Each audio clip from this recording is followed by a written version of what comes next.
Buenas, buenas, ¿cómo están? Bienvenidos a La Vaina Nostra, este nuevo episodio de hoy en el cual estaremos abordando la etapa del referéndum consultivo y del proceso constituyente de 1999. Estamos nosotros tres aquí, Néstor Trejo, Carlos Rodríguez, Reyes Butrón, le damos la bienvenida. ¿Cómo están ustedes? Muy bien, Reyes, gracias. Feliz domingo. ¿Cómo están? ¿Cómo están, Néstor, Reyes? Gusto saludarles y a la gente que nos está viendo. Excelente. Excelente, todo bien. Mira, hoy estamos grabando este episodio el domingo 19 de noviembre. Este sería ya el tercer episodio de este recorrido que estamos haciendo por la historia contemporánea de Venezuela. Los invitamos a ver, si no lo han hecho todavía, los otros dos episodios que están subidos en YouTube y en Spotify, en el cual pues abordamos primero todo el tema de la Cuarta República, todo todo lo que pasó, todo el terreno, cómo se fue preparando el terreno para la llegada de Hugo Chávez en 1998. Y luego ya en el segundo episodio hablamos de lo que fue en sí todo aquella vorágine de las elecciones del 98. Y nada, pues aquí estamos abordando ya, entonces damos un pasito más adelante y llegamos al tema de la constituyente, tema que fue planteado por Hugo Chávez desde el primer día que asumió el poder, ¿no? ¿Se acuerdan de aquel decretazo? Sí, queríamos mencionar eso desde el 2 de febrero del 99 en adelante, marcando cómo se llegó a la consulta para la Constitución, cómo se fue el proceso para elegir a los constituyentes, etcétera, hasta que tuvimos la nueva Constitución y llegaríamos casi al final cuando ya se plantean las elecciones, aquellas mega elecciones presidenciales y Del 2000. regionales que se hicieron en el 2000. Las del 28, el 28. ¿Te acuerdan de Eduardo Centey? Sí, correcto.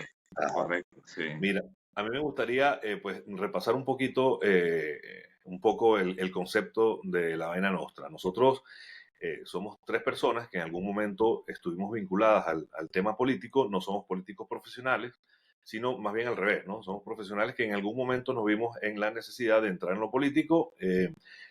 Estuvimos por allí, tuvimos cada uno su historia en el activismo. Y bueno, pues de repente nos damos cuenta que hay este formato que se llama podcast y dijimos, bueno, ¿por qué no contar nuestra historia? ¿No? Somos de alguna manera personas que siempre hemos visto y hemos analizado y nos gusta el tema político, incluso hasta llegamos a participar. En algún momento, no sé, por sentido de responsabilidad, por un poco de inquietudes, ¿no?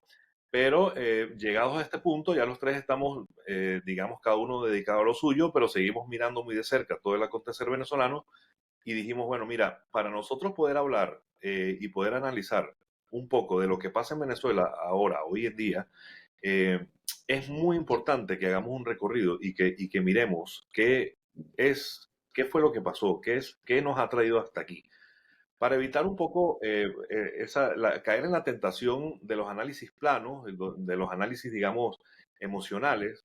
Y bueno, mira, ¿qué hemos hecho? ¿En qué errores hemos cometido? ¿En qué hemos tenido aciertos? Y bueno, en definitiva, para poder entender el presente, hacemos este ejercicio de recorrido por los últimos 20, 25 años de la historia contemporánea de Venezuela.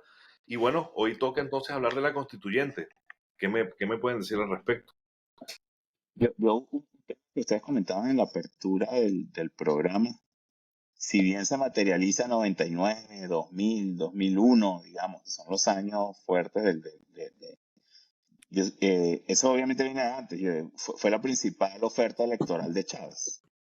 O sea, él siempre dijo que iba a convocar una Asamblea Nacional Constituyente y a través de una nueva constitución y a fundar la República. Y más adelante yo comentaré un poco sobre aquel discurso de Jorge Olavarría, donde dijo que en Venezuela todo el que había intentado cambiar el orden constitucional había intentado cambiar un orden por otro, no un orden por la nada o el desorden, que era la primera vez que veía eso. Sí, más adelante hablaremos de eso seguro. Creo que es el mejor discurso político que puede recordarse en los últimos 50 años. Creo que tendríamos que retrotraernos a la época de la fundación de la Venezuela Democrática, a los años 50 y 60. Sí. Jorge Olavarrieta, no hay que olvidar que Jorge Olavarrieta fue aliado de Chávez en el 98, ¿no? Él le apoyó. Claro. Por eso fue el orador de orden allí, pensando que iba a estar a su favor. La sorpresa A en el favor. momento que habla es esa, exactamente. Una sorpresa absurda, completamente inesperada. Sorpresas Sí, que le pasaron. El chavismo tiene una característica, que ellos aprenden, ¿no? Y dicen, mira, esto no nos vuelve a pasar.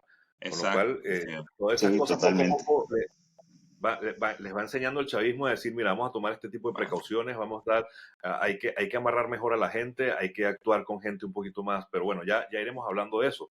Vamos a sí, y yo arrancar Y quería, entonces.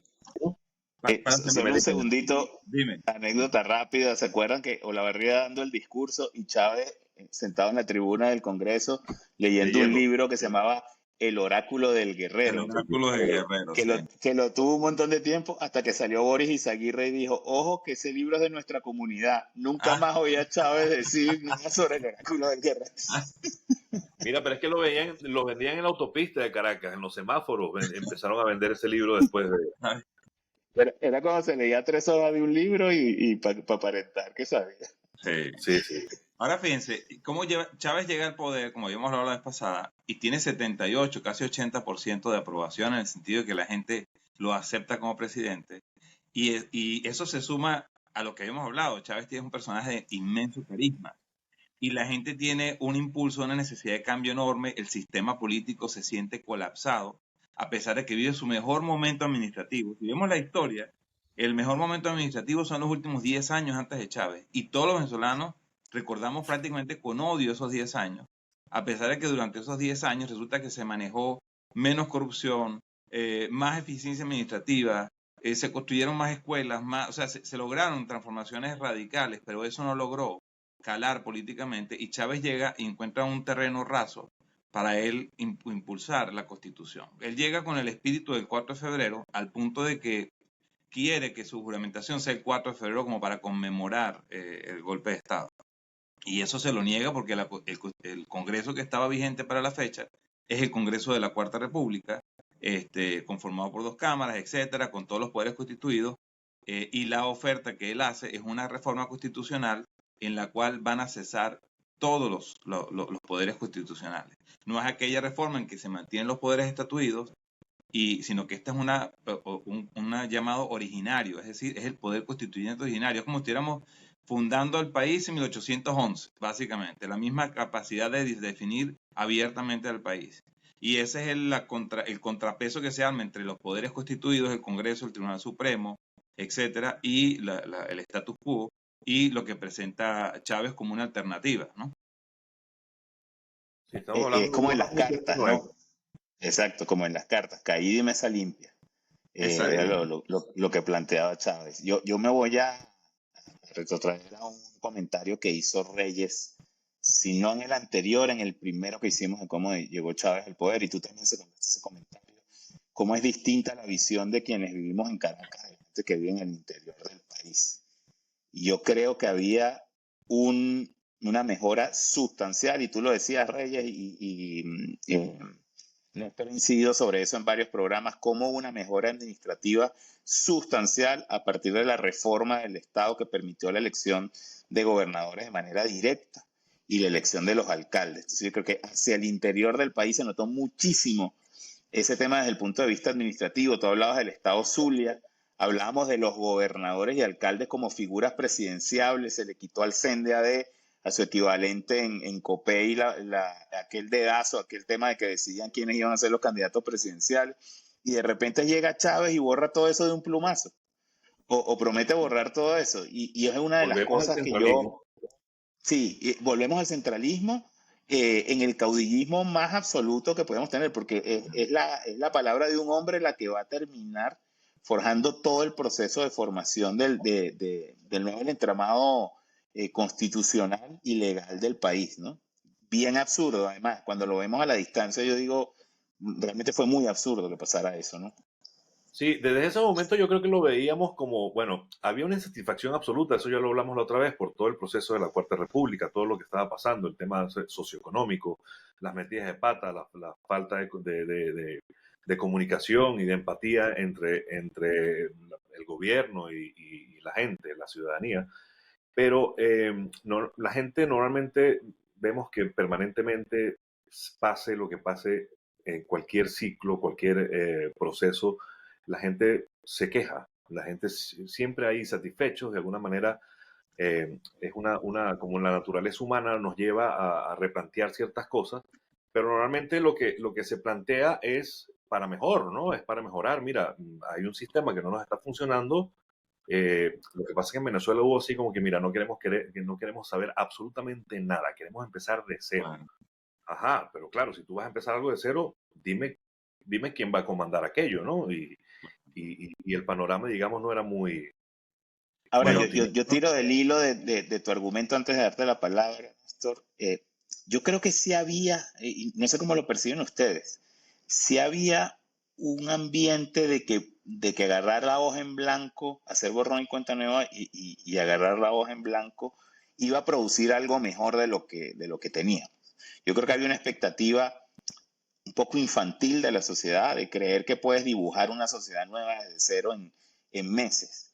Pero yo creo que nadie esperaba que fuese el tamaño de la postura que hemos estado, ¿no? Que a donde hemos llegado. O sea, que quienes se embarcaron en ese tema de redibujar el Estado, yo creo que lo hicieron con la mayor intención de que quedara algo bueno. Que sabemos que de eso, de buenas intenciones, te han empedrado el camino al infierno, decía mi abuela. yo quería mencionar también que a mí me parecía absurdo. Recordemos que en este momento el único que está medio activo políticamente es Reyes. Nosotros estamos actuando profesionalmente, aunque yo estoy vinculado a un gobierno regional, no lo estoy haciendo políticamente, lo estoy haciendo tecnocráticamente. Y la visión de nosotros es la visión que tenemos de nuestro entorno, etcétera, ¿no? De lo que está allí. Ahora, lo que a mí me sorprendió es que la mayoría de la gente que yo escuchaba a favor de Chávez era gente que había viajado al exterior, que había estudiado en el exterior, que tenía inversiones, que tenía una cantidad de cosas, y yo digo, wow, o sea, cómo estas personas que han ido y conocen lo que costó Europa, por ejemplo, la guerra, las muertes, las transformaciones y todo, el proceso tan duro que vivieron para lograr lo que lograron, piensen que aquí en Venezuela con un chasquido de los dedos se pueden cambiar las cosas. Pero también una cosa que he visto que se nos ha diluido un poquito, quizás porque nosotros vivimos con ciertos privilegios, hay que reconocerlo, durante todo ese proceso. Pero con la caída de los precios del petróleo, Venezuela pasa de una pobreza crítica del 7-9% a una pobreza crítica del 27% desde el año 84 hasta el año 99. Y cuando estamos tomando la foto del 99, tenemos un 47% de pobreza en Venezuela, con un 20 y pico por ciento de pobreza crítica marginal. Entonces, cónchale, estamos hablando de que hay dos Venezuelas en este momento. En el 99 hay dos Venezuelas. Una Venezuela a la que todas las transformaciones políticas y económicas la ha beneficiado, en el sentido de que no ha perdido su capacidad tan terrible como el resto de América Latina. Recordábamos que América Latina tuvo inflaciones del 8 hasta el La 30.000%. inflación. En cambio, nosotros tuvimos una inflación de 1.300% en esos 10 años. Pero la clase media no reconoce eso, sino que el mandato, recuerden, era destruir todo lo que había, como tú lo habías comentado. Entonces, esa dicotomía de las dos Venezuelas se le suma a la gran popularidad que tiene Chávez, al carisma, al enorme carisma y la capacidad de convencimiento que tiene Chávez. Y hasta el punto de que Chávez doblega, luego de ser electo presidente, luego de ser juramentado, él hace una petición al Tribunal Supremo de Justicia a través de una consulta constitucional. Y resulta que el Tribunal Supremo de Justicia, a la Corte Suprema en su momento, se llamaba así, revisando la consulta y analizando las circunstancias, le autoriza al presidente a convocar a un referéndum consultivo a las personas, al pueblo venezolano, para ver si está dispuesto a apoyar la creación de una asamblea constituyente. Pero además, una asamblea constituyente con poderes originarios. Y Cecilia Sosa, la presidenta de la Corte Suprema de Justicia, a la sazón, le dice que sí, aprueban esa decisión. Y allí comienza el proceso de la consulta constituyente y todo lo que se armó después. Fíjate que justo conseguí el decreto hace unos minutos revisando información para el programa y lo hacen a partir de una solicitud que le hace Enrique Ochoa Antich, que era dirigente del MAS, y un par de personas más a la Corte Suprema para que se pronuncie sobre dos tendencias que había, justo lo que tú acabas de decir, unos que decían que la Constitución del 61, amparado en algunos artículos, sí permitía, y en conjunción con la ley de procesos electorales, sí permitía la convocatoria de un referéndum que además diera carácter originario a la Asamblea Nacional Constituyente que se iba a convocar, que era la tesis del chavismo. Y había una segunda tesis que decía que para hacer eso debía modificarse la Constitución del 61 y eso debía hacerse mediante un proceso en el Congreso de la República, donde el chavismo no tenía una mayoría abrumadora No, todavía. eran 2/3 partes, Entonces, o los gobiernos regionales por 2/3, asambleas ah, legislativas regionales por 2/3 partes. entonces, en función a eso es que esa sentencia del Tribunal Supremo le despeja el camino a Chávez para hacer la Asamblea Nacional Constituyente en un modo bastante más parecido a lo que él quería. Entonces, solo para ir avanzando, digamos, Chávez tiene la intención de convocar una Asamblea Constituyente, queda electo presidente, hacen el proceso, el Tribunal Supremo de Justicia, la Corte Suprema de Justicia le dice, sí, puedes convocar un referéndum y ese referéndum además le va a dar carácter originario a la Asamblea Nacional Constituyente. ¿Qué pasa allí? Ahora, Pero bueno, eso es un referéndum consultivo vinculante, ¿no? Que se hace en abril del año 99. Que es como correcto, para que la correcto. gente, como para que la gente responda si está o no a favor de modificar la Constitución. Claro. ¿Recuerdan cuántos votos sacó Chávez en la elección presidencial? 3 millones y tanto. 4 millones, 4 millones, 4 millones. 4 millones 300. Ajá. 4 Bueno. millones 100.000 fueron los electores que dijeron que sí a la Asamblea Nacional Constituyente. Es decir, que a pesar de que tenía toda esa aprobación popular, el liderazgo, el carisma que había tenido, ya estaba en el poder, las personas que fueron a votar para el sí fue casi la misma gente que votó, un poco menos de personas de las que votaron por él. Y tienes Sí, el dato mira, de la abstención. hubo una participación con respecto Perdón, tienes razón. Eran 3 millones y pico los electores de Chávez. 3.700.000, ¿verdad? 3.700.000 ahora. Ajá. Y luego para este consultivo votaron votó el 37.65%. Es decir, 4 millones 100.000 personas aproximadamente votaron. 4 millones, de las cuales 3.900.000 fueron válidos, ¿verdad? Y por supuesto el sí arrasó con el 87%. Es decir, la gente que fue a votar básicamente fue la gente vinculada a Chávez. ¿Y cuánto fue la abstención? La abstención fue imagínate tú, del 60 y pico, casi 70%, 63%. Entonces fíjate que estás preguntándole al país que vas a modificar la Constitución, que tienes la pretensión de modificar la Constitución. Y apenas votan 3 de cada 10, más o menos. Es lo que, o sea, hay 7 personas que no se pronuncian sobre qué va a pasar con la Constitución. Claro. No participan. Ahora, Chávez hizo un muy buen papel y la gente que lo acompañó en vender un proyecto constitucional. Y hablaban generalidades de lo que iba a ser la constituyente y la constitución como tal. Ahora, fíjense ustedes este dato, es muy importante recordarlo porque el chavismo se da cuenta que no va a participar el 100% de la gente, ni que eso va a entusiasmar a una pila de la gente. O sea, que mantienen más o menos el mismo, ganaron un poquito de popularidad, un 20% más de popularidad, pero todavía no son una fuerza que arrasa emocionalmente, arrolladora en el país. Entonces, pero tienen otra herramienta fundamental, que es la apatía del 60% de los electores.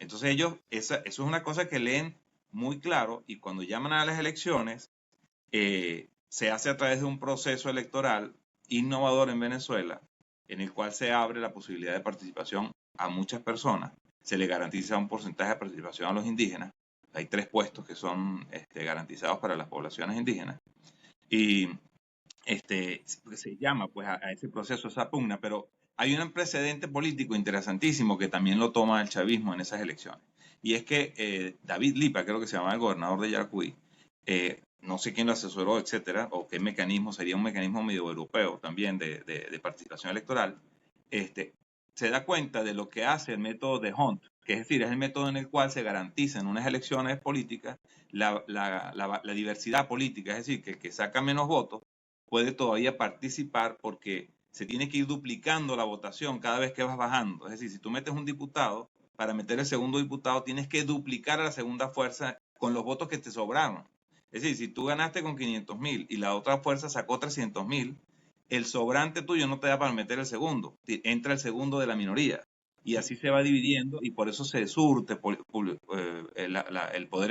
político, se surte de esa diversidad política. Lo que descubre el proceso que se hace en Yaracuy es que si tú separas las candidaturas en 2 grupos, uno por listas y el otro por personas individuales, y llamaban las morochas, que así el quino o las morochas. El quino de Merentes.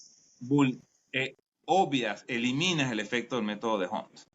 Y de esa manera se hace por primera vez la elección, y ya vamos a hablar del proceso electoral como tal del referéndum, porque esto lleva a la elección esto lleva a unas elecciones, y en esas elecciones se hacen para nombrar a las personas que van a formar parte de la Asamblea Nacional Constituyente. A los constituyentistas. Vas a elegir a los constituyentistas. Y se proponen gente maravillosa, gente súper conocedora, gente con profundos conocimientos de la historia, de la sociedad, de la legislación, etcétera, que hubiesen sido muy valiosos allí. Y también, por supuesto, no puedo decir que no, las candidaturas de Chávez, aunque en el momento las veíamos, como tú lo dijiste en el programa anterior, radicalizadas.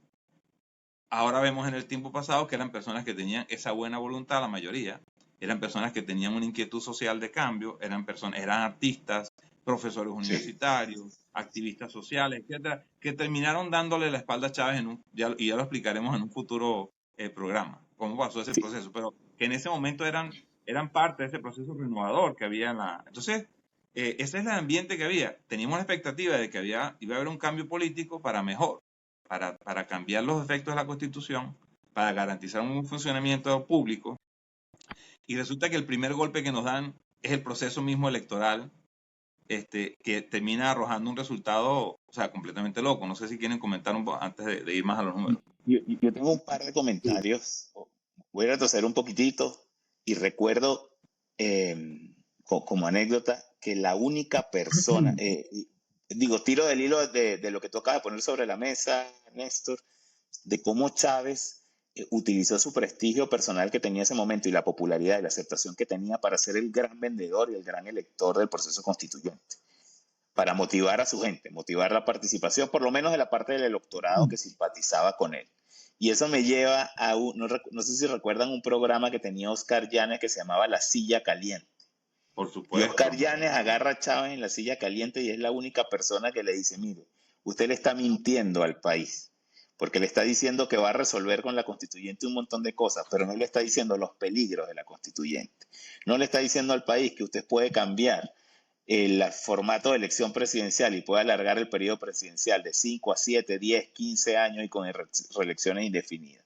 No le está diciendo al país que usted le puede cambiar el nombre a Venezuela si usted quisiera. O sea, es premonitorio todo lo que le dice, porque termina ocurriendo todas las cosas que Oscar Llanes pone ahí sobre la mesa, ¿no?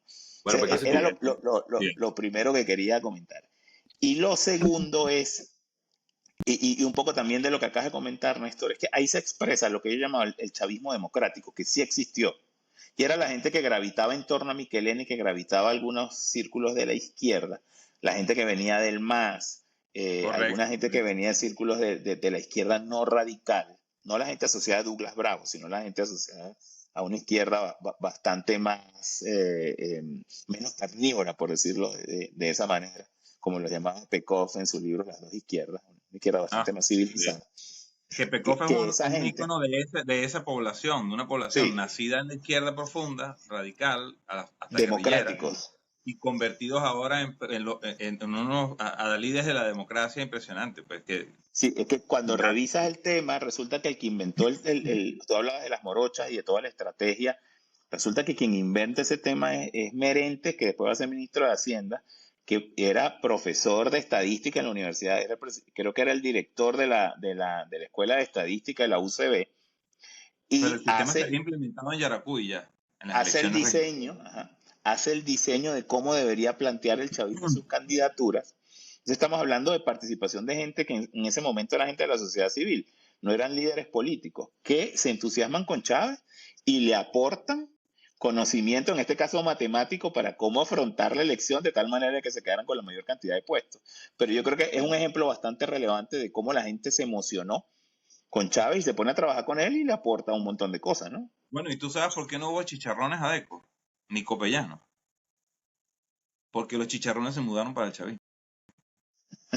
Entonces ya no podían freír porque iban a freír chicharrones chavistas. Claro, pero exacto, todo el mundo Adey Copey, que venían de alguna manera bien tocados después de las elecciones del 98 y sabían que no gozaban de un momento especialmente bueno para ellos con respecto a la percepción de la población.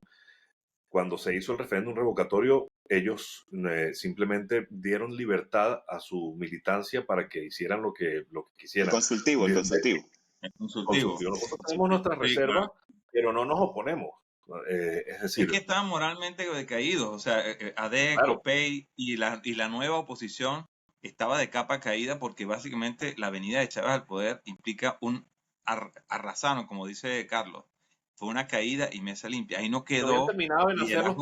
partidos que iban a hacer, los partidos nuevos no habían Sí. terminado en hacer, digamos, Ahí No, todavía estaban no, ahí. Primero bueno, Justicia no aparecía, era, no Primero aparecía. Justicia era Consorcio Justicia, y bueno, en Primero Justicia se ha englobado como 4 partidos nuevos, así que, Sí, sí. porque ahí nace Voluntad Popular y un montón de cosas, pero no apareció un nuevo tiempo todavía, no se había dividido AD una vez El hecho es más. que, el Rosales hecho es que está en la Chávez, de, era un alcalde de Maracaibo, creo que por Acción Democrática. Sí, fue alcalde y con no, el una muy alcalde buena sí, gestión, Rosales. exactamente, no, sí, o Sí. sea, por eso llega a ser Mira, gobernador. Es que los liderazgos que subsistieron fueron los regionales, pero ya no tenían ese alcance nacional que podían haber tenido Mira, antes, porque la figura de Chávez arrasaba completamente el espectro político del pero momento.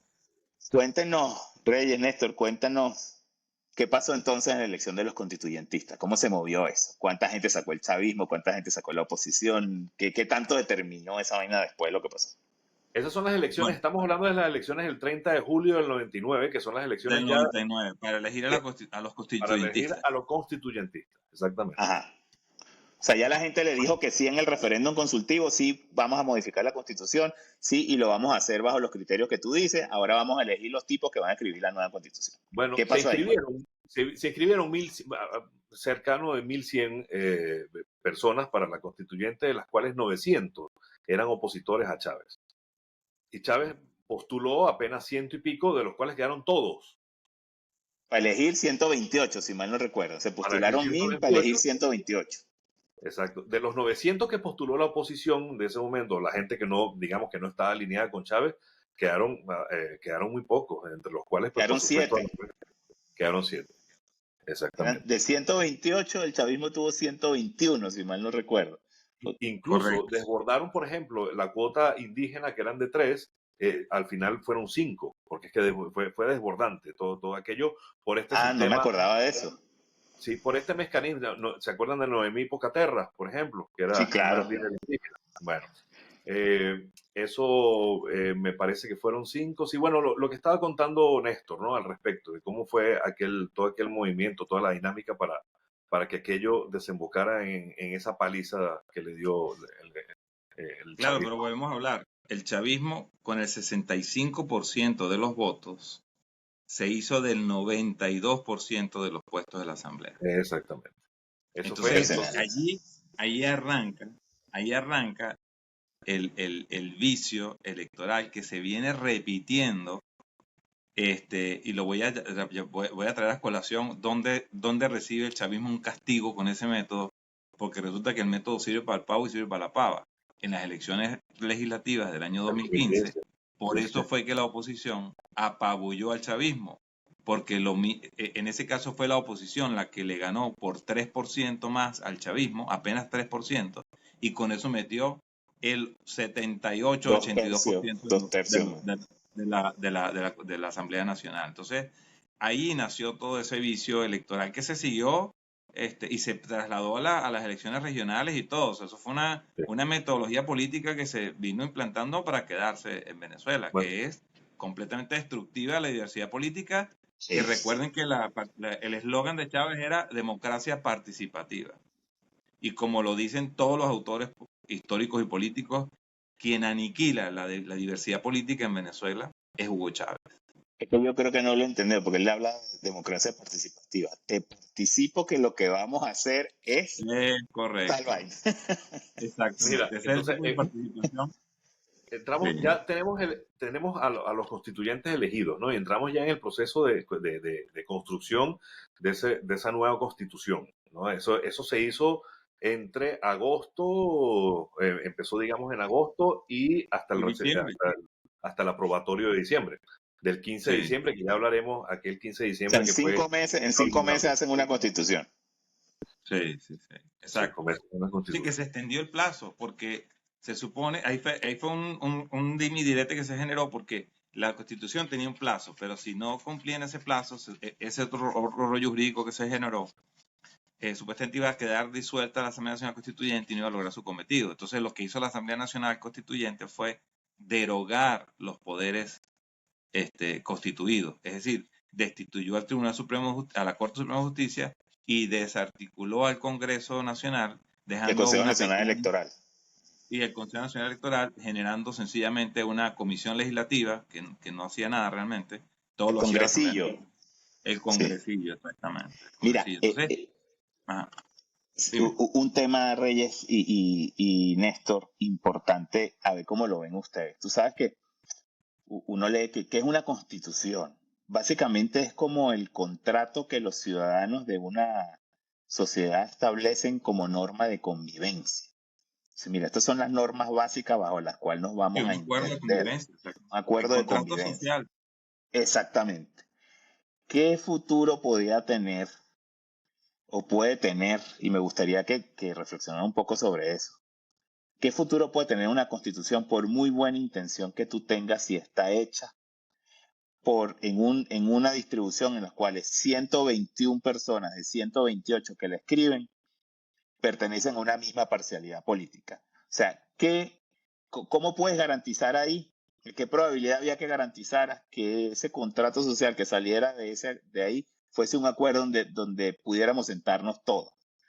Pero es que ¿Qué tanto eso es se bien podía eso? curioso, bien interesante lo que planteas, porque es que allí, fíjate, por un lado, hablábamos hace un momento de los resultados de aquel referéndum consultivo, en la cual prácticamente participa solo el chavismo.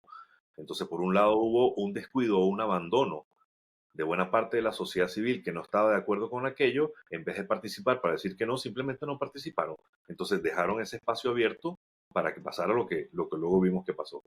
Luego, cuando se fueron a elegir los constituyentes, sí hubo una participación, porque ya había una polarización. Dijeron, no, vamos a votar por los nuestros.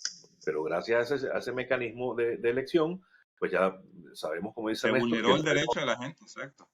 exacto, el chavismo se organizó el coroto para asegurarse el 92% de aquello.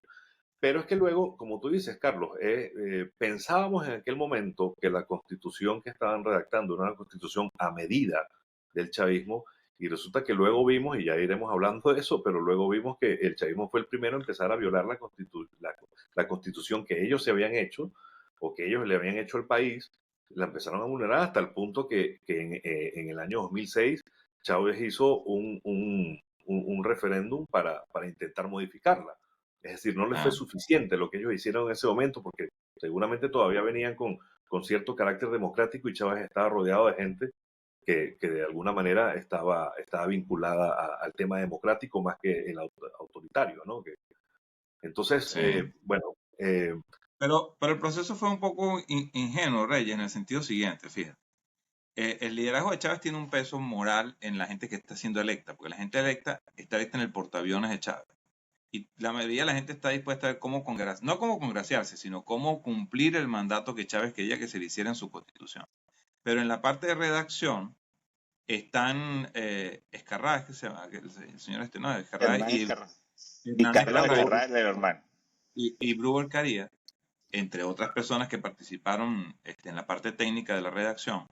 Pero básicamente se mezclan esos dos elementos. O sea, a pesar de que la oposición era mínima en la asamblea, sí hubo en la parte de redacción una participación fuerte, pues. Pero por supuesto, eso tenía que ser pasado políticamente y allí fue empezándose a trastornar la cosa. Sin embargo, el proyecto original que sale de la Asamblea Nacional Constituyente es un proyecto que tiene periodos presidenciales de 4 años, con una reelección inmediata. No le cambia el nombre a la Constitución. Los A militares Venezuela. no votan. al país. Al país, los militares no votan. Es decir, hay ciertos elementos críticos que el presidente Chávez, cuando ve ese proyecto que se le envía, que él viene de un viaje de China, y cuando viene del viaje de China encuentra el proyecto de constitución en el Ejecutivo, en la presidencia, y dice, señores, esto no es lo que yo quiero.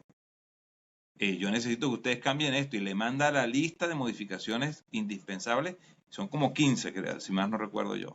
Y esas 15 cambios se hacen a pedido de Chávez en la Asamblea Nacional Constituyente, y ese es el borrador final. Y es tan delicada la situación que en este momento no sabemos a nivel jurídico que se tiene que imprimir una versión final de la Constitución y esa es la que vale. La Constitución del 99 tiene como 4 o 5 versiones diferentes que todas tienen Recuerdo. vigencia legal, porque cada vez que salía y al presidente no le gustaba unas cositas, había que cambiarlas. Total que hubo cambios a la Constitución posteriores A la aprobación en la a la aprobación solamente para ajustarlo en el tema de la publicación, porque no era lo que convenía allí. Es decir, pensábamos que habíamos hecho un traje a la medida de Chávez, pero lo que a mí se me ocurre, viendo para atrás, es que ellos no tenían idea clara de cuál era su proyecto político concreto y cómo realizarlo, y por eso les quedó corto el traje, se les hizo, ¿cómo se llama? Corto el traje. Yo creo que lo que vi, y buenísimo lo que acaban de decir ambos, y yo creo que, yo no sé si era que no sabían, yo lo que creo era que convivían más de un proyecto político dentro del chavismo. Convivía el proyecto político originario de los que llaman los centauros, que son los tipos que dan el golpe de Estado del 4 de febrero del 92, que son bien primitivos. Lo vimos, que la primera imagen que tenemos de esa gente es metiendo una tanqueta por las puertas del Palacio de Miraflores la noche del 4 de febrero. El gobernador de Mérida. El gobernador de Mérida. Florencio Porras, toda esa gente. Entonces, un proyecto bien primitivo, asociado además a una izquierda bien primitiva también, donde está Douglas Bravo, donde está toda esa gente que realmente, William Izarra, no sé si se acuerdan de William Izarra, que era un militar, que incluso fue a visitar a Gaddafi, y esa era la gente que estaba ahí. Y por otro lado, en el mismo proyecto convive gente como Ernesto Alvarenga, como Luis Miquelena, como Alejandro Armas, como Felipe Mujica, como Leopoldo Pucci, que son gente de la izquierda, con un interés bastante social, con una visión democrática, sí, exacto, con una visión bastante democrática del proceso. Entonces yo creo que lo que ocurrió es que en el proyecto original que sale de la Asamblea Nacional Constituyente, ese segmento democrático del chavismo se terminó imponiendo, por lo menos de manera parcial, a los radicales militares y los centauros del chavismo. Ahora, cuando el tema pasa por el tamiz de Chávez, que Chávez era parte de los radicales, de los primitivos, dice, esta vaina no, a mí no me cuadra. Modifícame esta vaina, cámbiame esto aquí, no sé qué. Y ahí es cuando empezamos a ver, primero las primeras tensiones dentro del chavismo y después lo que era como eso que tú acabas de decir, que tenemos una constitución que se imprime en 3 versiones distintas y los cambios que se le hacen a esas versiones no son cambios de forma. No es que faltó una coma, no es que había repetido esta palabra, no es que nos faltó un acento aquí, no, es que le cambias algunos artículos, el sentido, es posible cambiar el sentido. Entonces yo creo que eso es lo que ocurre, ¿no? ¿Qué cambios con respecto a la Constitución del 61 piensan ustedes que fueron los cambios sustanciales aquí? Porque tú te pones a buscar información en internet y tal, lo que dice, bueno, la nueva Constitución lo que hizo fue cambió el periodo presidencial con 2 reelecciones, cada periodo de 6 años, le cambió el nombre al país, la cabeza del caballo miraba para un lado, ahora mira para otro, le pusieron una estrella más, pero ¿cuáles fueron los cambios realmente sustanciales con respecto a la anterior? Dos poderes adicionales, ¿no? En la Constitución. Lo de la estrella del caballo no sucedieron en nada, eso se cambió posteriormente, no consultaron a nadie para eso. Pero en la Constitución creo que aparecen dos poderes públicos adicionales. El fundamental para Chávez era el cuarto y el quinto poder. El poder electoral y el poder moral. Se constituyen como poderes oficialmente. Esas son 2 cosas que pasan fundamentalmente. La segunda cosa radical es que a los militares se les da derecho al voto, activan políticamente. Y eso había sido un no en Venezuela, quizás desde, no sé si recuerdo bien, 1830 a lo mejor, o históricamente nunca tuvo los militares acceso a la participación. Les insinúa la militancia o les da espacio a la militancia de los militares. Sí, porque los militares hasta esa época eran apolíticos y no deliberantes. Era como de la Constitución, que eso lo había logrado Betancourt. Cuando Chávez vuelve a abrir la puerta, deja permiso a que opinen, porque sí podían opinar, los militares podían opinar de política cuando pasaran a retiro. Ahora no, ahora pueden hacer proselitismo político incluso dentro de los cuarteles. Yo creo que otro tema, no sé si lo recuerdan, es que el Congreso deja de ser bicameral, se elimina el Senado y pasa a ser un Congreso unicameral. Eso es crítico. Y eso cambia por completo el funcionamiento del Poder Legislativo. Y eso se suma al hecho de que antes en Venezuela había 2 grandes poderes, el poder central y el poder municipal. y al Estado solamente le competía solamente lo que no fuera estatal o lo que no fuera federal o lo que no fuera local, municipal.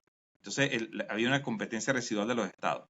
En este caso, lo que ha habido es un régimen de competencias concurrentes. Es decir, tú no sabes, es responsable el municipio, es responsable el estado y es responsable el país.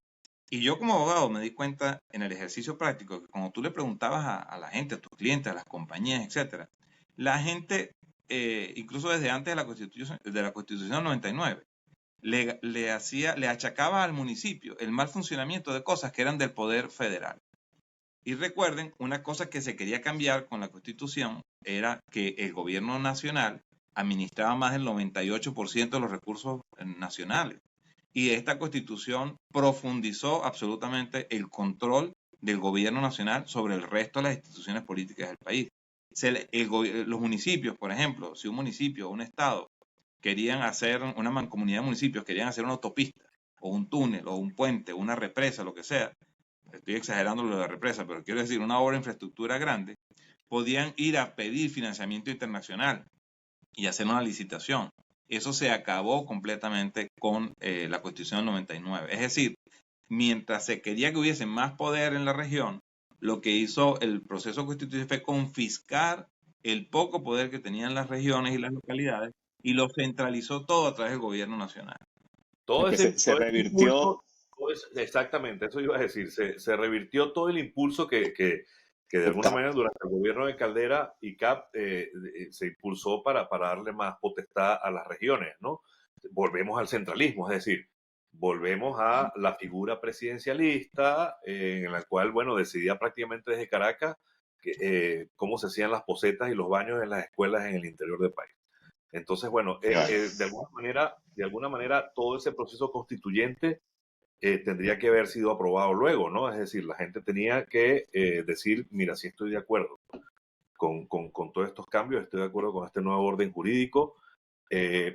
Había que pasar por un proceso de aprobación, ¿no? ¿Cuándo se Eso se hace hizo eso? el 15 de diciembre de 1999, día del deslave de Vargas. Exactamente. No me acordaba de eso, me acuerdo. Ya me acuerdo que Sí. la tragedia de Vargas, la primera tragedia, y que Claro, incluso había... Chávez da una declaración diciendo, porque le pregunta si van a suspender la votación, y usa una frase de Libertador que dice, Sí. si la naturaleza se opone a nuestros designios, lucharemos contra él, haremos que nos obedezca. Así es. Sí, es un capítulo bastante gris en la historia de Venezuela por lo siguiente. Primero, las elecciones se han podido postergar porque no las iban a ganar o a perder. O sea, pues, la diferencia, eso es irrebatible. El que iba a votar porque iba a votar y ya está. En esa elección votaron 4.500.000. Subió otro poquito más porque, claro, la incandescencia esta del proceso de consulta y todo eso enamora un poco más a la gente y va a votar, no solamente porque va a votar más personas, sino porque también hubo 28%, se mantuvo el mismo porcentaje más o menos que dijo que no. Perdón, del consultivo de la constituyente se mantiene ahora. El porcentaje de gente que votó por la oposición para los constituyentistas se mantiene diciendo que no ¿Y en la Constitución. cuánta gente vota que sí? ¿Qué porcentaje de gente vota que sí? Quiero aprobar En esta nueva 40, constitución. bueno, participa el 44% de la gente, de los electores inscritos. Y el sí saca el 71%, es decir, 71% de 4.500.000 votos es lo que termina sacando el sí en la El elección. 71% del 44%, o sea, casi que un 20 Bueno, y pico Ahí de... hay una merma de participación del chavismo, ¿no? Ahí hay una merma de participación del yo chavismo. pienso que se mantiene relativamente. Más bien lo que se observa es que ya hay un activismo político de oposición que se había acallado. Entonces, yo fui a votar particularmente en ese referéndum, pero muchísima gente obviamente no fue a votar. Recuerden que la apatía también se Estaba venía lloviendo. aumentando. ¿Cómo fuiste a votar si estaba No, lloviendo? bueno, en Mérida no estaba lloviendo. Ahora, eso mira, la parte crítica del deslave de Vargas es Sí, un proceso en donde Chávez recibe información meteorológica histórica, porque es un proceso que ha ocurrido aproximadamente cada 100 años en Vargas y que se sabía más o menos la magnitud que tenía.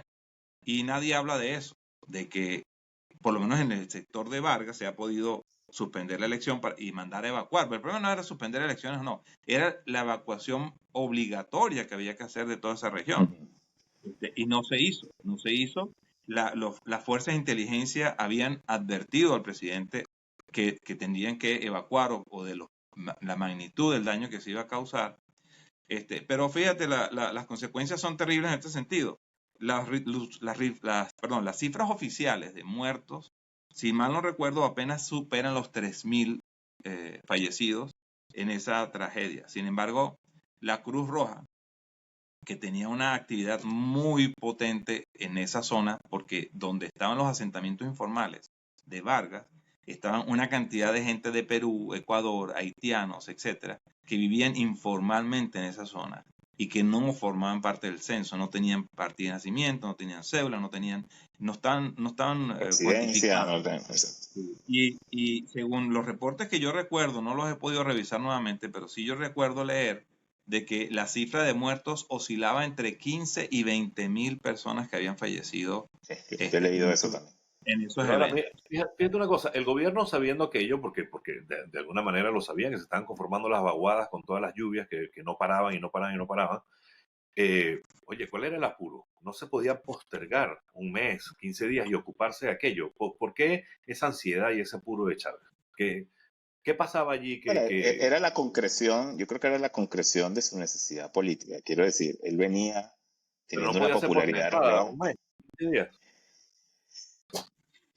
Yo siento que en algún Digamos, momento, no había riesgo de que él perdiera popularidad en ese tiempo. O sea, yo creo que él subestimó, el tema. Y creo además que ya ahí veíamos los primeros rasgos de personalidad de Chávez, que era un líder que no escuchaba. Yo creo que la tragedia de Vargas nos presenta el proceso de transformación de Chávez. Néstor dio en el clavo hace unos minutos cuando habla de cómo el tipo regresa de China y le dice, mira, este es el proyecto que salió de la Asamblea Nacional Constituyente. Me borran esa vaina y ponen A, B, C, D, I. Primer rasgo caudillesco del tipo. Y en la segunda de presidente, suspendamos la elección. No, esa vaina hay que hacerla porque sí. Yo necesito aprobar mi nueva constitución hoy, pase lo que pase. Y esos son rasgos de personalidad, rasgos de su, que lo vamos a ver magnificados en el futuro. Opinión muy Carlos Rodríguez, ¿no? Que yo creo que se pudo postergar un mes, dos, tres. Por las opiniones. Pero yo creo que es eso. A mí, mi opinión es eso. Son rasgos propios del caudillo que vimos después. Sí. Yo creo que también hay un elemento importante que jugó mucho a favor de que lo apoyaran personas que podían albergar ciertas dudas en Chávez. Y es que la Constitución también incorpora, de los elementos que omitimos anteriormente, los referéndum consultivos, ¿verdad? Y los referéndum revocatorios, que son dos elementos importantes que a mí no me parecen malos, ¿sabes? Originalmente eran una muy buena idea. Son indispensables, exactamente, sobre todo porque fue un proceso de uno por otro, es decir, si el gobierno dura 4 años, no hace falta el revocatorio porque el tiempo es bastante breve, pero si el gobierno va a funcionar durante 6 años, sí es importante tener una figura de revocatorio.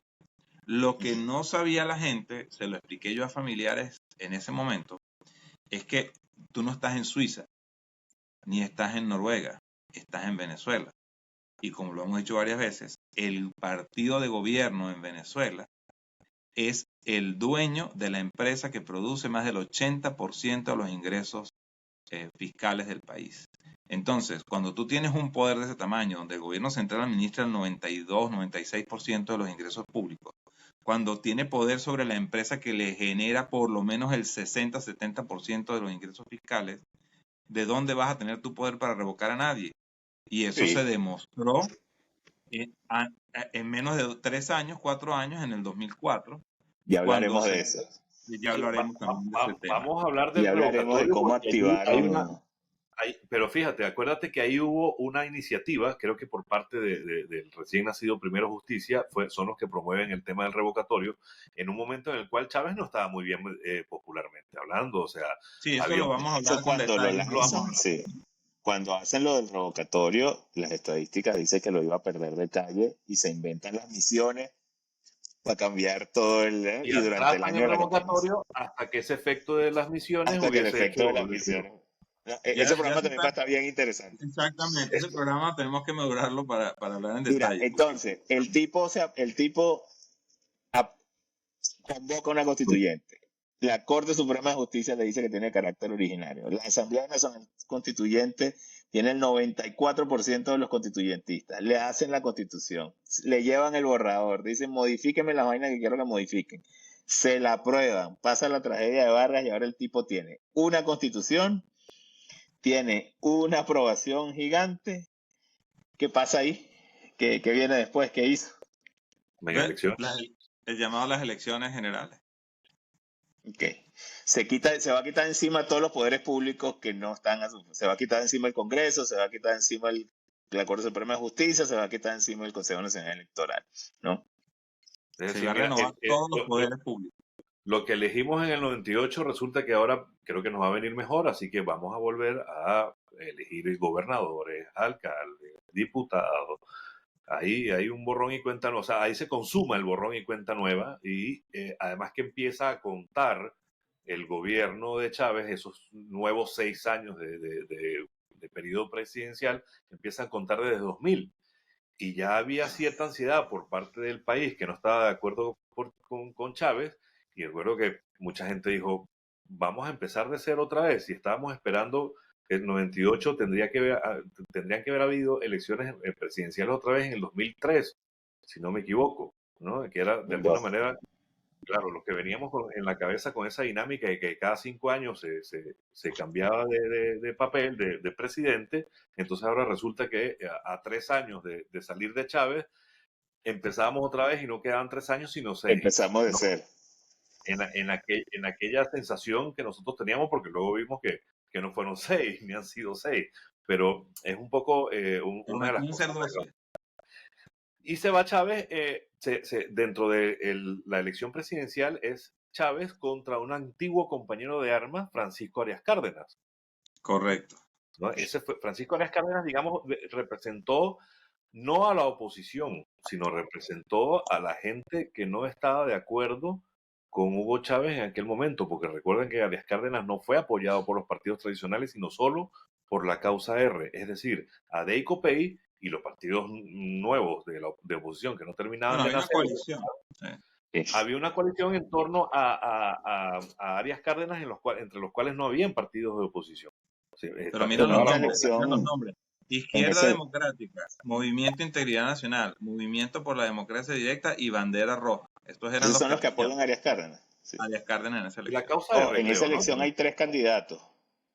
Pero se retira finalmente porque ahí los resultados oficiales son 2 nada más. Creo No, yo. No sé si se retiró. ahí bueno, no sé si llega hasta el Votaste final, por pero Claudio, Carlos. no, se me caía la mano ahí. Tampoco, y ahí voté por Arias Cárdenas, qué cagada. Sí, claro, pues estamos por Arias Cárdenas. Así es. Pero era Arias Cárdenas, Chávez, esa es la hora más menguada de los partidos tradicionales. Ustedes lo ven así, Sí, yo porque pienso que sí. realmente ahí está en estado de coma estable, ¿no? Ahí no hay nada que hacer. Hay Acción Democrática y COPEI Acción Democrática estaba seriamente herido en terapia intensiva y COPEI prácticamente murió. Pero a nivel nacional, ya después hablaremos un poquito sobre eso, a nivel nacional. A nivel regional, aunque fuera eso, los gobiernos regionales que hicieron las cosas bien, y por eso esa marca terminó estando todo el tiempo en contra de Chávez. Estos centros urbanos en donde el chavismo nunca ha podido ganar una batalla, son centros de polaridad política en los cuales la oposición mantuvo siempre, aunque no ganara personas de oposición, mantuvo siempre una fuerza política significativa en comparación con su perspectiva nacional a nivel presidencial, que no llegaba, toda la oposición no llegaba ni al 5%, al 8%, una cosa así, en este momento.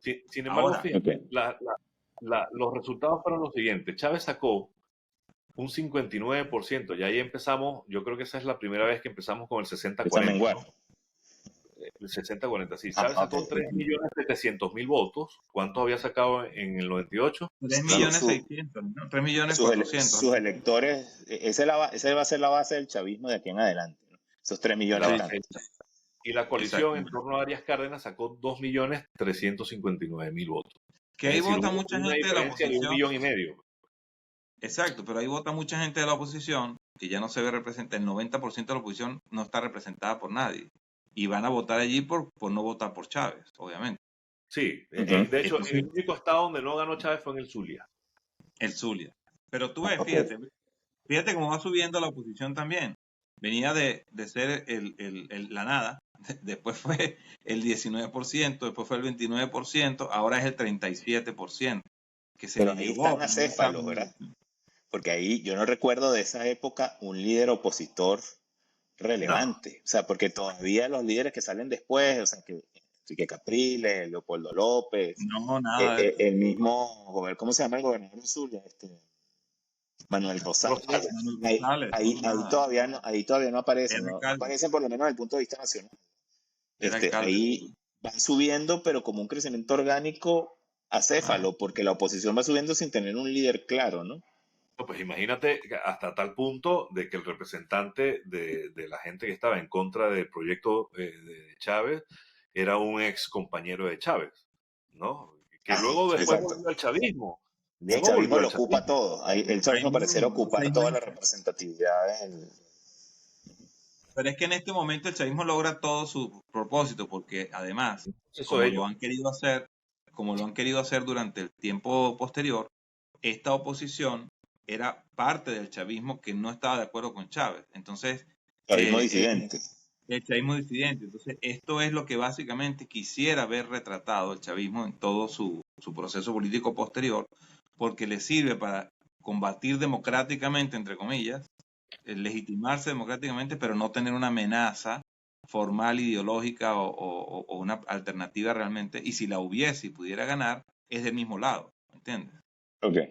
Mire, entonces, para ir cerrando, diría yo, para entrar en las Sí, ya. reflexiones finales del capítulo.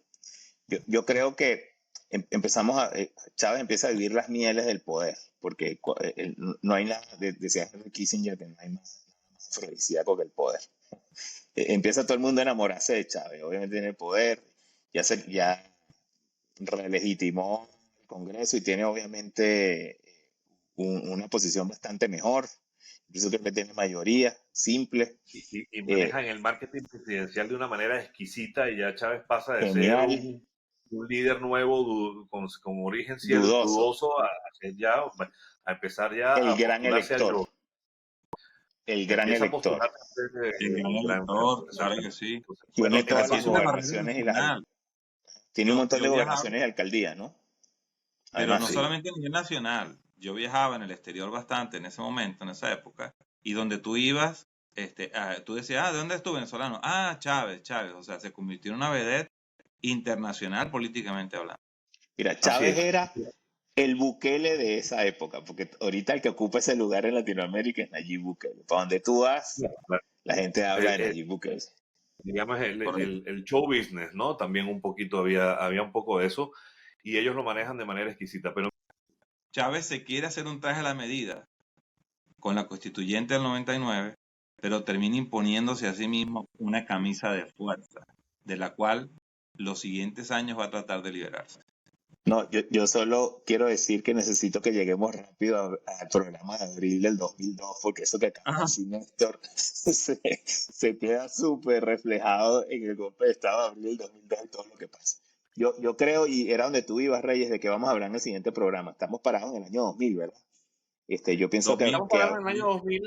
A partir de allí, pues bueno, ya hay una elección, hay un escenario político absolutamente nuevo y empieza a pasar todo aquello que luego desemboca en el año 2002, que es sumamente importante. Entonces, creo que el próximo programa deberíamos pararnos, estacionarnos ahí un poquito, hablar de aquel episodio, todo lo que aquello significó, cómo se manejó, cómo se sí, administraron las cosas. el Bueno, surgimiento de las nuevas políticas, los nuevos eh, grupos políticos. Ujú. el famoso, la cual aceptó, vamos a hablar, Eso, a ver eso, un eso, poco eso. qué Exactamente. significó eso, antes de hablar del revocatorio, porque ya nos habíamos saltado el revocatorio, nos estábamos olvidando de ese pedacito importantísimo de la historia, Sí, pero bueno, ya vamos Este revocatorio de exactamente 2004, creo.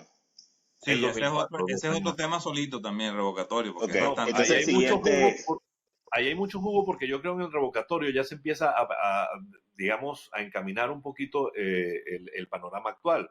ya surgen los Sí. partidos nuevos, empieza a haber otra dinámica, y muchas de las cosas que están pasando hoy tienen explicación, ¿no? O tienen origen En el revocatorio. en aquel proceso del revocatorio. Ya Te voy a Y hablaremos el decir de eso. nada más imaginario te voy a decir público, nada más quién aparece. Súmate. ¿Te suena? sí, sí, sí. No, y la parte del el imaginario público sobre qué pasó el día del referéndum, que ese es Exacto. ¿cómo se llama? Un El karma teórico que tenemos fraude. El el teórico fraude, fraude. el Ok, histórico Bueno, fraude que buenísimo, tenemos chicos. que hablar sobre eso. y Ok, aquellas dale, metidas buenísimo. de pata de nosotros empezar a cantar fraude, fraude, fraude, fraude, fraude todo el tiempo, ¿no? Que de alguna manera estábamos nosotros Sí, mismos desmontándonos Sí. ese espacio de lucha que eran las elecciones, y estábamos desmoralizando a nuestros propios electores. Pero bueno, ya Bueno, hablaremos de eso. De momento vamos a dejar el tema de la constituyente, este episodio hasta aquí. Es el episodio número 3 de La Vaina Nostra. Vamos avanzando. Esperamos que a la gente le siga gustando. Hemos recibido realmente comentarios que nos sí, llenan de satisfacción. Estamos de alguna manera, pues bueno, pedimos disculpas por todos los detalles que podemos tener técnicos o incluso de planteamiento. Somos nuevos en esto, simplemente estamos con unas ganas de contar nuestra visión del asunto. ¿Por qué lo queremos contar? Bueno, porque tenemos una mezcla entre personas que participamos y estuvimos allí, pero no somos exactamente, nuestro discurso no se condiciona por intereses políticos o partidistas, sino que, bueno, ya lo miramos desde la distancia. Estamos viendo las claro. cosas desde la distancia, y, bueno, con todo esto que da el tiempo, ¿no? Que es un poco de visión distinta y más sopesada del asunto. Entonces, bueno, esperamos verlos en el próximo episodio. Ojalá, ya había gente esperándolo. El domingo pasado nos complicamos y no pudimos publicar Sí. este episodio que se iba a hacer el domingo pasado, lo cual pedimos disculpas. Pero bueno, aquí estamos. Esperamos el próximo domingo poder Aquí complacerlos. estamos y aquí seguimos, decía un, un famoso dueño de Estamos empresa de seguro. y seguiremos, compañeros. Así Sí. que bueno, gracias, chicos. un abrazo Díganos, muy por favor, fuerte. pídenos la opinión, queremos saber la opinión, a ver qué tal les parece, Así comenten es. lo que Sí, sí, quieran, sí. lo que piensen, si disienten de Tenemos, nosotros, lo que tenemos las sea. Oye, cuéntanos redes. rapidito las redes. Antes de irnos, rapidito. Mira, en Instagram es La Vaina Nostra, ¿verdad? En YouTube es La Vaina Nostra Podcast, y en Spotify La Vaina Nostra también. Ahí están todos nuestros episodios, y bueno, pues esperamos que nos puedan seguir viendo, que les sigan gustando nuestro planteamiento y Sí. nuestro programa. Y bueno, pues nada, les mandamos un abrazo a todos muy fuerte, y nada, feliz semana. Que estén muy bien. Cuídense.